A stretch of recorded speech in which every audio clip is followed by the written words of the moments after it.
तुमचं नाव काय आहे? संजय कसरू पुंड, कुठे राहता आपण? बाजार सांगी. आणि काय काम आहे आपलं? माझा ॲग्रीचा बिझनेस बी आपलं बिझनेस आहे. बियाणे आणि हो बिझनेस आहे. तर तुमचं डोळ्याच्या बाबतीत काय प्रॉब्लेम होता आणि काय केलं आपण? ॲक्च्युली माझा बिझनेस आहे, मी कॉम्प्युटरवरच काम करतो कंटिन्यूमध्ये. आणि मला 11 नंबर होता दोन्ही डोळ्यात. 11? हो 11 -11 नंबर होता. -11 होता. हां. चष्मा कंटिन्यू रात्रंदिवस मला लागे, जोपर्यंत झोपायचं नाही तोपर्यंत चष्मा घालूनच राहावं लागायचं. हां, चष्म्याशिवाय कोणतंच काम होत नव्हतं माझ्याकडून.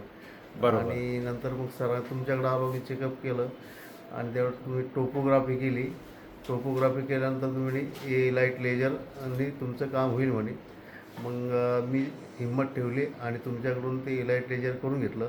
त्याला 5 वर्ष झाले आणि ए लाईट लेजर झाल्या मी तुमचे पाय धरले होते तर मला देवासारखे तुम्ही डॉक्टर भेटले.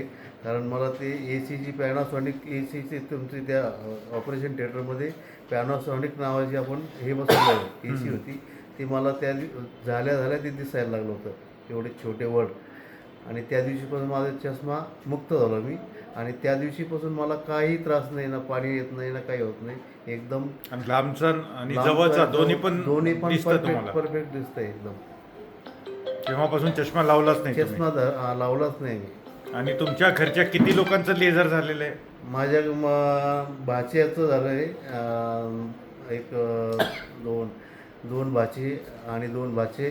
त्याच्यानंतर माझे 2 मुलं, माझी मुलगी आणि मी, असे 4 आणि ते 3 7 लोक आणि झाले. मित्रमंडळीमध्ये पण झालं ना? मित्रमंडळीमध्ये 4-5 लोक झाले. तर तुम्ही बाकी जे लोक थोडं घाबरतात या सर्जरीला, त्याबद्दल त्यांना काय संदेश देऊ इच्छिता? आणि तुम्ही जे सजेस्ट केलं त्यांना, तुम्ही जरा लाईट लेजर सजेस्ट केलं तर त्यांनी करायलाच पाहिजे. आणि IPCL माझ्या मुलांनी केलेलं आहे, ते जरा तुम्ही सांगितलं ते त्यांनी सजेस्ट करायला पाहिजे. आणि दोन्ही जे चांगलं आहे आहे म्हणजे? परफेक्ट आहे. परफेक्ट, म्हणजे हो. काही प्रॉब्लेम होत नाही, काही काहीच नाही, problem घाबरण्याचं कारण काहीच नाही घाबरण्याचं कारण. चला, okay, thank you so much. Okay, thank you.